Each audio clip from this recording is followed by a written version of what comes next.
السلام علیکم دوستو، سن لائف اسٹوڈیو میں ایک بار پھر سے ہم آپ کو کرتے ہیں خوش آمدید، جی آئیں، ویلکم کرنے ہیں۔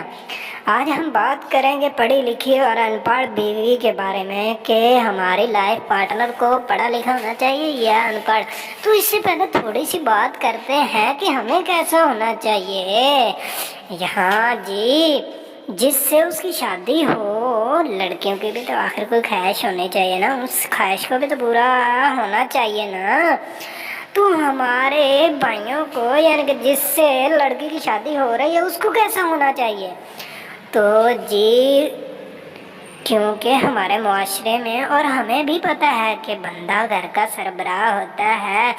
اگر عورت ہماری لائف میں ایک اہم کردار ادا کرتی ہے، کچھ لوگ تو لکھتے ہیں کہ کامیاب بندے کے پیچھے ایک کامیاب عورت کا ہاتھ ہوتا ہے، تو اسی طرح جناب بالکل بات وہ ٹھیک کرتے ہیں، کیونکہ عورت ہی تو وہ پہلی درس گاہ ہے جہاں سے ہماری تربیت، ہماری تعلیم، ہمارا چلنا پھرنا، ہمارا بولنا بھی شروع ہو جاتا ہے۔ وہ عورت کی گود ہے، یعنی کہ ہماری ماں کی تو عورت واقعہ ہی ہر کامیاب بندے کے پیچھے ایک رول ادا کرتی ہے۔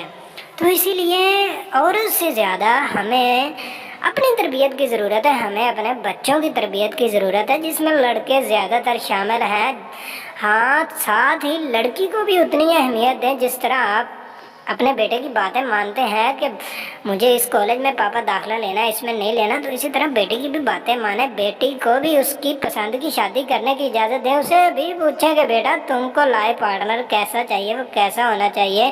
یہ ہمارا اسلام بھی اجازت دیتا ہے۔ ہمارا تو کنسیپٹ ہی یہی ہے، ہم تو آخری بار بات ہی بچی سے اس وقت کرتے ہیں جب اسے رخصت کر رہے ہوتے ہیں، اور وہ بات یہ کرتے ہیں کہ بیٹا جہاں پہ تیری ڈولی جا رہی ہے، جہاں پہ تو آئی سائد دائی کے جا رہی ہے، وہاں سے کبھی تو واپس نہ آنا، بس آنا تو ایک دن یہاں سے تیری ڈولی جا رہی ہے، وہاں سے تیرا جنازہ ہی اٹھے، اس سے پہلے تمہیں بالکل ادھر نہیں آنا۔ ہاں مل سکتی ہے لیکن اس سے پہلے اور کچھ نہیں۔ تو اس لیے ہمارے بیٹیوں سے زیادہ بیٹوں کی تربیت کی ضرورت ہے۔ امید کرتے ہیں کہ آج کی ویڈیو پہ آپ سن کے عمل بھی کریں گے۔